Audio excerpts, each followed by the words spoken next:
3.1절에 우리의 성현들, 옛 선진들이 민족 정신을 고취하고 또 독립을 위해서 한마음 한뜻이 되었던 것들을 기리는 날이기도 하고 또 주일이기도 합니다.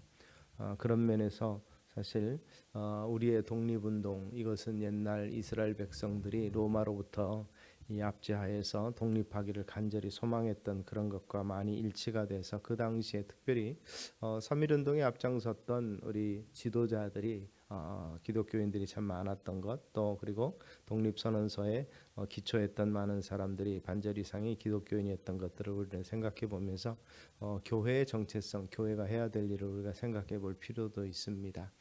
정신은 길이되 그러나 실제적으로 3.1운동을 통해서 우리가 얻은 것이 무엇이 얼마나 있겠는가를 생각해 볼 수도 있습니다. 역사를 이렇게 보면서 3.1운동 자체가 어떤 결과를 낳은 것이 아니라 우리가 가지고 있는 민족 정신과 독립과 이런 자주와 이런 부분들에 대한 백성들의 의식이 있었다는 사실을 우리는 생각을 할 수가 있는데, 그 뒤로 한참이나 있다가 결국 일본의 패망으로 우리가 해방이 되었던 것을 우리는 생각을 해봅니다. 직접적인 영향력이 없어도 그러나 이런 정신이 살아있는 백성들은 죽지 않고 망하지 않는다는 생각을 해보고, 또 한편으로는 그러한 가운데서 우리가 진정으로 독립이 그저 민족 정신으로만 이루어졌는가?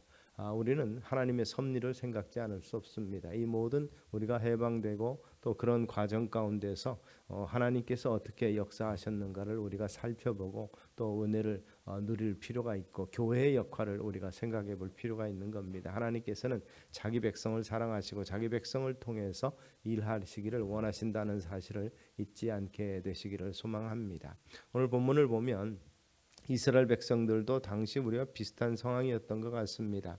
로마로부터 압제를 당하고 있고, 오늘 본문에 나타나는 이 제사장과 성전 맡은 자와 그리고 이 장로들과 이런 사람들은 사실상에 있어서 독립을 원치 않았던 사람들이었던 것을 볼 수가 있습니다. 로마와 이 말 그대로 세상 표현대로 하면 궁합이 잘 맞아서 로마의 다스림 속에 있으면서 굉장히 편안하고 권세와 모든 것을 부를 다 누렸기 때문에 그들은 독립을 원치 않았고 세상의 변화를 원치 않았습니다. 복음으로 인한 그들이 메시아를 간절히 기다린다고 하지만, 그러나 지금의 변화, 어떻게 보면 당대의 변화, 내 때에는 안 일어났으면 좋겠다라는 생각이 있지 않았겠는가라는 오해할 만큼 이 사람들은 로마와 협조적이었고, 그리고 그 당시에 오히려 이런 부분에 대해서 이 나름대로 민족 정신을 이끌고 메시아 정신을 가지고 기다리던 많은 사람들을 실망시켰던 사람들이기도 했었습니다. 그런 과정 가운데서 사실상 로마가 당장에 이스라엘의 독립운동으로 무너진 것이 아니고 시간이 지나면서 하나님의 때에 하나님께서 결국 로마를 무너뜨린 것이 아니라 스스로 변화됐습니다. 자체적으로 변화되고, 외적으로 보면 용병들에 의해서 여러 가지 다른 민족에 의해서 로마가 무너진 것 같지만 스스로는 사실상에 있어서 교회에 의해서 무너졌다, 뒤집어졌다, 이렇게 볼 수가 있는 거죠.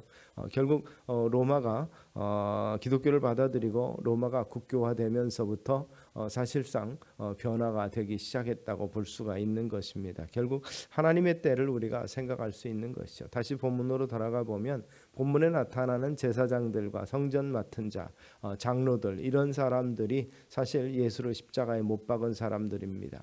세상의 역사와 합하고 세상의 가치관과 함께함으로 말미암아서 하나님 나라의 도래를 방해하고자 했던, 결국 사단에게 결국 물들어 있는, 영향을 받는 존재들이었는데, 예수님을 십자가에 못 박고 난 이후에 또 사도행전에 부활하신 예수를 핍박하는 모습으로 오늘 본문에 기록되어 있는 것을 보게 되는 것이죠. 어떤 면에서 보면 공중 권세 잡은 자로서의 사단, 그들은 세상의 권력과 결탁하는 경우도 있고, 또 그런 것을 통해서 교회를 핍박하는 일들이 있었음을 우리가 생각을 해봅니다. 오늘 본문도 바로 이런 부분들을 다루고 있습니다. 이들이 결국 이 성전에서 말씀을 전하는 제자들을 이유 없이 잡아 가둡니다. 그들은 백성들을 혼란하게 했다, 또 백성들을 미혹했다라는 죄목으로 가뒀지만 더 이상 잡을 만한 명분이 없는데도 불구하고 그들에게 물어봅니다. 너희가 무슨 권세로 누구의 이름으로 이 일을 행하였느냐, 이렇게 말하는 거죠.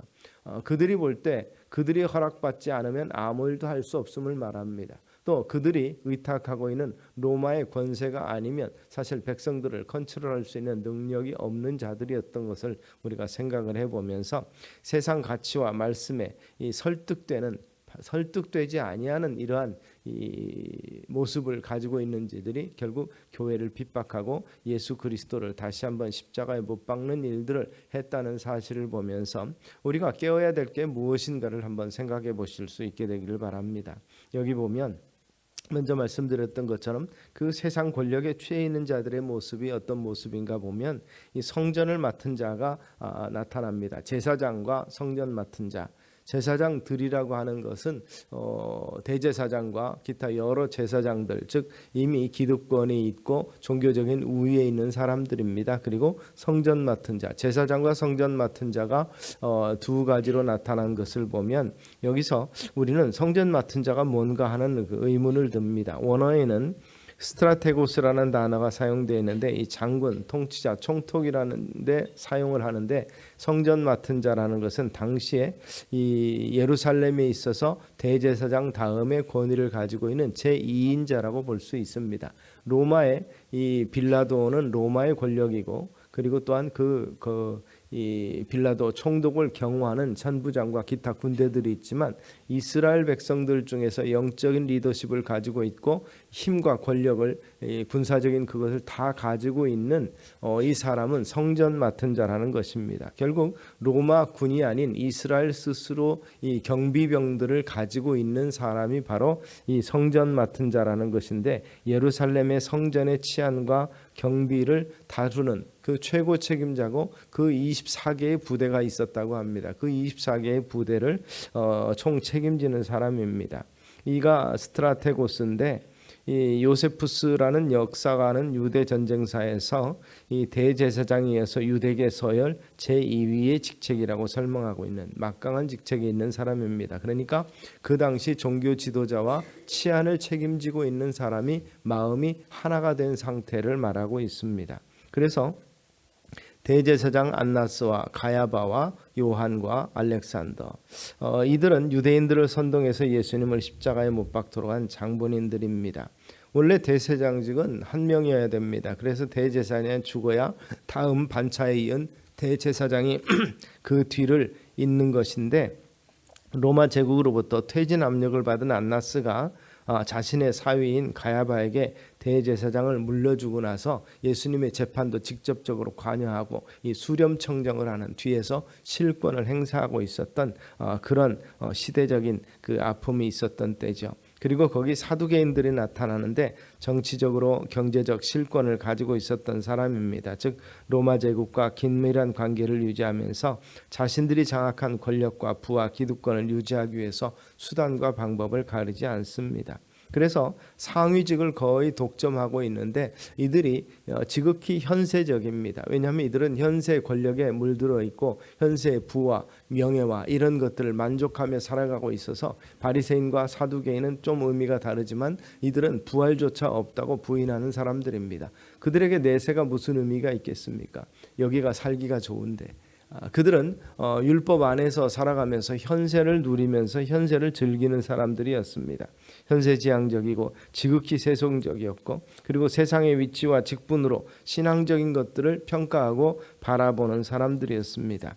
결국 복음에 대해서 귀가 닫힌 자들이었고 듣거나 배우는 삶이 아니었다는 것입니다. 다른 표현으로 한다면 설득당하지 않는 사람들. 결국 영적으로 결국 성장의 기회가 없고 영적으로 교만한 상태에서 듣지 않는 자들이었던 것을 볼 수가 있습니다. 이 땅에 오셔서 주님께서 하나님 나라를 전파한 것에 대해서 귀를 막고 눈을 감고 있었던 사람들, 즉 소경된 인도자들이라고 볼 수 있는 것인데 이들이 바로 예수의 복음 전파를 싫어했다 이렇게 표현합니다. 이것은 디아포네오라는 단어를 사용을 했는데 단순히 싫어하는 정도가 아니라 들으면 결국 귀를 막고 싶고 고통스러워하고 힘든 그러한 이 단어입니다. 그런 면에서 이 화가 나서 어쩔 줄 모르는 상태를 말하고 있는 것입니다. 굉장히 부드럽게 전함을 싫어해서가 아니라 대로했다라는 표현을 쓰는 것처럼 이 저들을 어떻게 할까 하면서 안절부절 못했다는 뜻입니다. 그래서 사도들을 잡아 가두었는데 놀랍게도 사도들의 말을 듣고 변화된 사람들 남자의 수가 약 5천이나 되었더라. 5천 명이 베드로의 설교, 요한의 설교를 통해서 회개하고 변화가 됐다는 사람들입니다. 결국 복음을 받아들이고 자신들의 사상과 가치관과 인생까지 새롭게 되었는데 이 모습에 대해서 베드로는 이렇게 설교를 합니다. 11절에 이 예수는 너희 건축자들의 버린 돌로서 너희 집 모퉁이의 머릿돌이 되었느니라. 이 말씀은 시편 118편을 인용한 것인데 다윗이 무수한 역경을 겪은 후에 왕좌에 오르게 됐을 때 하나님의 은혜와 구원의 능력을 찬송하면서 지은 시로 알려져 있습니다. 결국 사울은 자신이 숙련된 건축자여 모든 것을 다 아는 건축자로 생각하고 오히려 다윗을 핍박하고 버린 것으로 생각했지만 하나님께서 오히려 다윗을 들어 쓰셨다는 것을 노래한 것입니다. 결국 이스라엘의 머릿돌이 되게 하신 하나님의 은혜를 생각하고 이것을 인용한 것이죠. 그래서 다윗을 통해서 예수 그리스도가 우리 가운데 오시게 되었고 열왕기서의 기준이 다윗이 된 것처럼 이제 역사의 기준이 예수님이 됐다는 사실을 선포하고 있는 것이죠. 예수님이 이 땅에 오셨을 때 이 당시의 종교 지도자들은 메시아의 대망을 입술로는 말하고 있었지만 그들은 그들이 누리고 있는 안락함과 세상 가치관이 옳은 것처럼 가지고 살았었습니다. 이 우리가 일제 시대에 참 힘들고 어렵게 살아갈 때 일제 시대에 어떻게 보면 그쪽의 권세와 이런 것들에 힘입어서 그들과 함께 살아갔던 사람들이 마지막에 일본이 패망하고 패퇴할 때 사실 일본인들은 자기 나라로 돌아가는 것이 마땅한데 문제는 일본인들과 함께했던 조선이라고 말하는 그 사람들의 입장이 제일 난처한 사람들이었는데 그들이 결국 나중에 고백하는 것은 일본이 망하지 않을 줄 알았다는 것이죠. 오늘 이스라엘 지도자들도 마찬가지입니다. 이것이 사실은 그들이 판단해 볼 때 로마의 그 강성함이 영원히 지속될 것 같은 상황 속에서 메시아 대망 불안한 것입니다. 메시아가 와서 세상을 흔들어 버리면 자기들이 갖추고 있는 가치관 이런 문제가 생기는 것이죠. 예수님께서 예루살렘에 올 때마다 특별히 성전에서 강론을 하면서 성전에 결국 이 돈을 바꾸는 자들과 물건 파는 자들을 다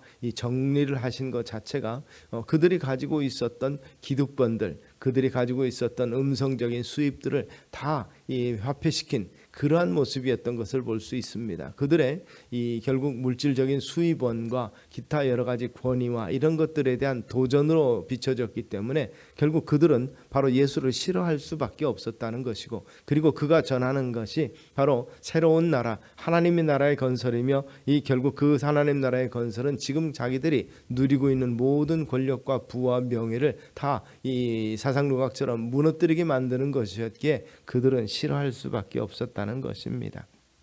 결국 그런 면에서 볼 때 주님의 말씀과 가치관에 우리 인생을 두지 않을 때 사실 그들은 영원히 무너질 것 같지 않았던 그 나라의 무너짐을 맛보게 될 것입니다. 로마가 망하기 전에 이미 예루살렘이 함락이 되고 로마가 무너지기 전에 결국 그들의 권세와 이 모든 것들은 예수님의 예언처럼 바로 이 성전이 돌 하나도 남지 아니할 만큼 돌 위에 돌도 남지 않을 만큼 무너지는 아픔, 결국 그들과 결탁해서 그들과 함께 권세를 영원히 누리고자 했던 그 지도자들과 왕들과 이들은 예루살렘의 함락을 통해서 결국 이 몰락을 가져온 것을 우리가 볼 수 있는 것입니다. 보라 내가 한 돌을 시온에 두어 기초를 삼았노니 곧 시험한 돌이요 귀하고 견고한 기초돌이라 그것을 믿는 자는 다급하게 되지 아니하리라. 결국 영원히 지속될 것 같았던 그들의 권세가 결국 다급한 상황에 이르게 되는 모습을 우리는 역사 속에서 보게 되는 것입니다. 결국 세상 속에서 살다가 세상 가치관과 욕심에 물들어서 오히려 말씀을 싫어하는 삶은 비극이 있을 수밖에 없지만 다급할 수밖에 없지만 그러나 말씀에 변화되는 말씀에 설득당하는 삶은 또 말씀 위에 세워지는 인생은 복될 줄로 믿으시기를 바랍니다. 여기 변화된 5천 명 그들을 통해서 예루살렘 교회가 유지가 되었고 예루살렘 교회를 통해서 교회가 세계 각국으로 선파될 수 있었고 세계 가운데 교회로 우뚝 설 수 있게 된 것을 우리는 기억하시기를 바랍니다. 결국 말씀을 듣고 말씀에 귀를 기울이는 자들의 삶이 복되게 될 것입니다. 결국 사두개인들과 바리새인들 그리고 종교 지도자들은 신앙으로 움직인 것이 아니었다는 것을 볼 수가 있습니다. 하나님을 믿는 신앙이 아니라 그보다 더 세상의 권력과 자기들의 가치관과 그리고 자신들의 유익에 의해서 움직였던 사람들입니다. 그러면서 너희가 무슨 권세와 누구 이름으로 이 일을 행하였느냐. 종교 지도자의 관점은 그거였습니다. 사람들로부터 자신들의 체면과 인정과 이러한 이 권세를 잃게 되는 사실이 두려워서 바로 이것을 말하는 거죠. 혹시 자기들보다 더한 권세, 자기들보다 더한 능력이 결국 백성들의 마음을 훔치게 될까 두렵습니다. 그래서 질책하는 거죠. 너네가 무슨 권세로 무슨 근거로 이 일을 행하였느냐. 자격 요건을 따지게 되는 것입니다. 소요가 일어난다면 로마 정부로부터 질책을 받게 되고 결국 자기들이 가지고 있었던 기득권들이 문책받거나 빼앗길 수 있었던 위기 상황이 올까 봐 그들은 두려워했다는 것입니다. 즉 내게 손해가 되느냐 이익이 되느냐 손익 계산을 하면서 모든 일을 평가하는 모습을 보고 있는 것입니다.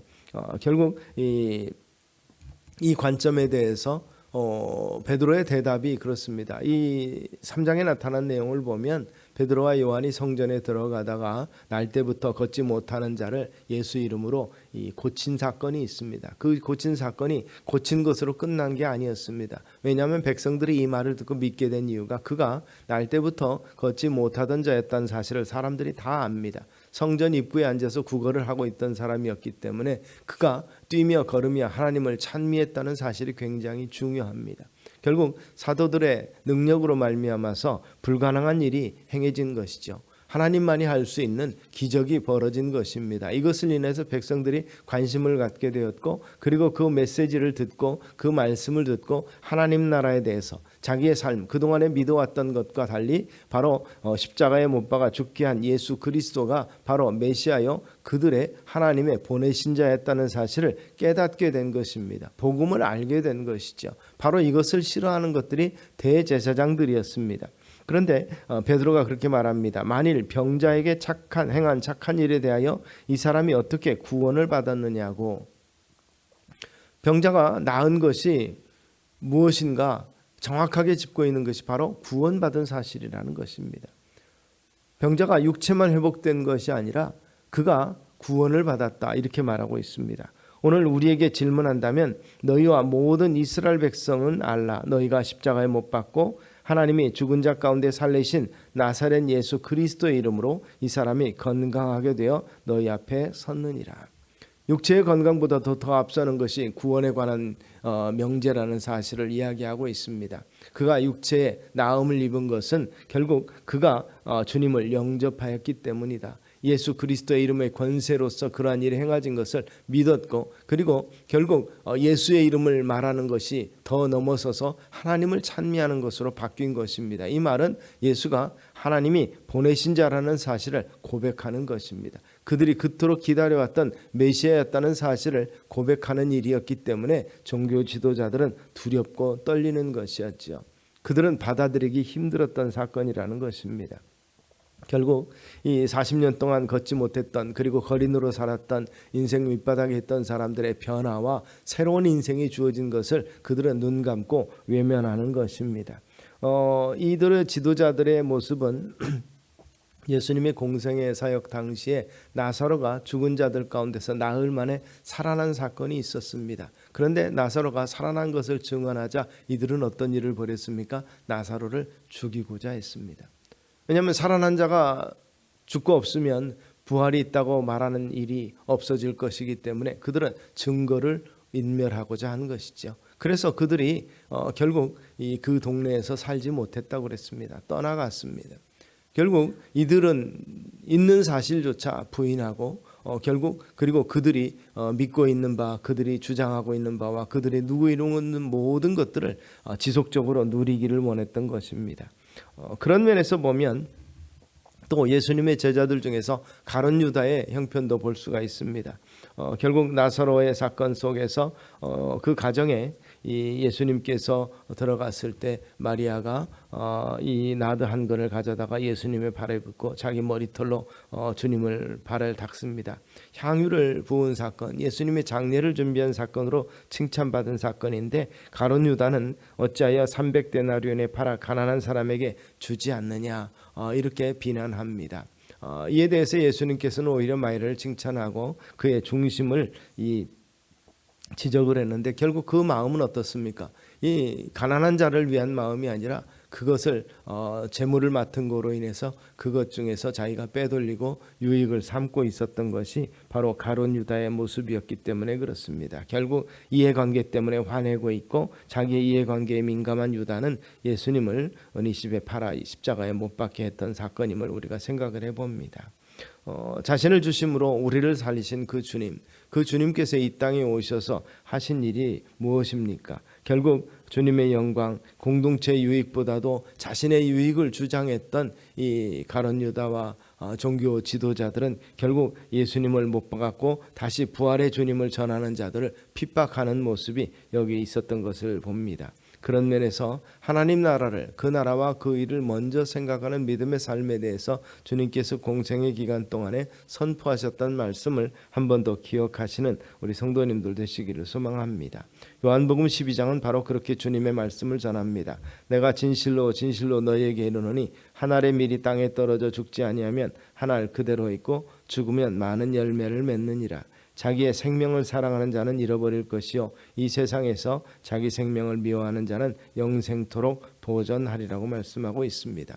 그러면서 베드로의 설교 속에서 그가 주장하는 바 중에서 중요한 의미가 있습니다. 다른 이로서는 구원받을 수 없나니, 이 사람이 날 때부터 걷지 못하던 자가 구원받은 이유, 결국 그것은 예수 그리스도의 이름의 능력이었다는 것을 선포하고 있는 것입니다. 다른 이로서는 구원받을 수 없나니 천하 사람 중에 구원받을 만한 다른 이름을 우리에게 주신 일이 없음이라 하였더라. 병자 행한 그 일이 결국 병자의 육신만을 치유한 것이 아니라 그 영혼을 구원하신 사건이라는 것을 분명히 말하고 있습니다. 40년이나 된 나면서부터 걷지 못하던 거린의 치유와 구원을 연결시켜서 말한 것을 보게 되는데, 너희 모든 이스라엘 백성은 알라 하면서 십자가에 못 박힌 예수 그리스도의 능력, 그 이름이 이 같은 역사를 이루게 되는데, 마태복음에서 말하는 아들을 낳으리니 이름을 예수하라 이는 그가 자기 백성을 그들의 죄에서 구원할 자이심이라는 이 선포와, 여기서 구원이라는 단어는 죄로부터의 구원과 함께 육체의 회복과 삶의 변화를 이야기하고 있다는 사실을 우리는 발견하게 됩니다. 예수 그리스도 안에서 영과 육의 구원이 온전히 이루어지고 있다고 베드로는 지금 선포하는 거죠. 예수 그리스도의 이름으로 건강하게 되는 것입니다. 육체와 마음과 영도 건강하게 되는 것, 구원을 받게 되는 사건을 이야기한 것을 우리가 한 번 더 기억하실 수 있게 되기 바랍니다.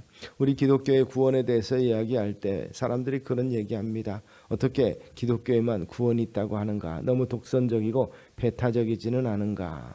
그러면서 산의 정상에 이르는 길은 다양하지 않은가? 이렇게 이야기합니다. 착하게 잘 살자는 것인데 왜 인정하지 않는가, 다종교를, 이런 얘기를 하는데, 이 구절의 원문은 예수 아닌 그 누구 안에도 구원은 없다 이렇게 말하고 있습니다. 다른 이로서는 구원받을 수 없기 때문에 그렇다는 것입니다. 구원을 위해서 하나님께서 보내신 분이 예수 그리스도밖에 없다는 것을 성경은 말하고 있습니다. 우리의 죄와 죽음의 문제, 내면의 문제, 영생의 문제를 해결하기 위해서 돌아가신 분이 예수 그리스도밖에 없다는 것입니다. 우리에게 영원한 생명을 주시기 위해서 죽음을 깨뜨리시고 부활하신 분도 오직 예수 한 분입니다. 절대적인 진리는 하나일 수밖에 없습니다. 그런 면에서 내가 곧 그 길이요 그 진리요 그 생명이라, 주님께서 우리 성경은 그 자가 그 더 정관사가 빠져 있지만 원문대로 번역하자면 그렇습니다. 내가 곧 그 길, 그 진리, 그 생명이니 나로 말미암지 않고는 아버지께로 올 자가 없느니라고 선포하셨던 것을 봅니다. 아무리 많은 수행이 있어도 육체적인 수행으로는 구원받을 수가 없는 것입니다. 하나님께 나아가는 이 사이에 그 막힌 담을 허시고, 그리고 연결하는 구원의 다리라고 표현되는 그것을 연결하신 분이 바로 우리 주 예수 그리스도이심을 성경은 지금 선포하고 있고, 그것이 복음인 것입니다. 오늘 사도들은 바로 이 복음을 올바로 선포했고 마음이 굳은 자들은 반대하고 싫어했지만 그러나 마음이 열린 자들, 구원을 주시기로 작정된 자들은 믿고 변화됐다 이렇게 말합니다. 5천 명의 남자만 5천 명이 그 마음의 변화와 삶의 변화가 생긴 것을 봅니다. 그 사람들 중에 믿는 자가 많으니 남자의 수가 약 5천이나 되었더라. 이것이 베드로의 개인의 능력이겠습니까? 바로 예수 그리스도의 이름의 능력이 그들을 변화시킨 사실을 우리가 기억하실 수 있게 되기를 바랍니다. 그런 면에서 물질과 명예와 인기, 그것이 우리를 구원해 줄 수 있는 것이 아니라는 것입니다. 모두가 다 상대적일 수밖에 없는 것, 사라질 수밖에 없는 것들입니다. 다 변하고 사라질 수밖에 없지만 절대적으로 유일하고 충분한 것은 바로 예수 그리스도의 이름과 그 능력이라는 것입니다. 다시 옛 습관과 생활로 돌아가지 아니하고 복음무일한 변화, 결국 이 믿는 자의 수, 날마다 변화되는 삶 가운데 동참하는 자의 이들을 통해서 하나님의 나라가 확장되고 하나님의 뜻이 이루어졌던 것을 우리는 기억하실 수 있게 되기를 바랍니다. 그런 면에서 복음에 대해서 귀를 열고 사순절 기간이라고 우리가 교회 여기로는 말하고 있는데 십자가의 은혜를 기억하시는 저와 여러분이 되시기를 소망합니다. 다른 무엇보다도 당시 종교 지도자처럼 예수 그리스도를 부인하고 그 복음의 역사를 싫어하는 마음에 고통스러워하고 불편한 존재들이 아니라 오히려 그것을 인하여서 감사가 있고 기쁨이 있고 미래의 소망이 있는 믿음의 삶이 우리 가운데 있게 되기를 소망합니다. 세상적인 가치와 가치관을 말씀으로 온전히 바꾸어 나가야 되는 신앙, 이기적인 개인적인 욕심과 유지를 넘어서서 하나님의 영광을 구하는 신앙으로 바뀌어 나가야 될 줄로 믿습니다. 오직 예수 그리스도 그의 이름만이 우리를 구원하고 우리의 어둠 가운데서 빛으로 인도하는 소망이시기 때문에 그렇습니다. 그리고 그 이름만이 충분하게 우리의 구원과 우리의 삶의 풍성함을 주실 분이라는 것을 주님이 약속하신 것을 다시 한번 기억하시는 저와 여러분 되시기를 주의 이름으로 축원합니다. 기도하겠습니다. 사랑과 은혜가 많으신 아버지 하나님, 주님의 고난을 기억하고 거룩하고 경건한 삶을 생각하는 사순절 기간에 참으로 말씀을 생각하면서 복음을 듣고도 깨닫지 못하고 변화되지 못하고 오히려 복음을 핍박했던 자들과 오히려 말씀을 듣고 변화되며 참으로 주님의 은혜를 생각하고 주님을 영접했던 자들이 비교되는 모습을 보면서 우리 마음에 결단을 가져오도록 은혜를 더하여 주시옵소서. 더 이상 예수 그리스도를 다시 한번 핍박하고 사도 바울처럼 주님을 만났을 때 내가 왜 나를 핍박하느냐던 주님의 음성이 우리들의 삶 가운데 있지 아니하도록 주의 음성에 순종하는 우리가 되게 하옵소서. 예수님 이름으로 기도드리옵나이다. 아멘. 찬송가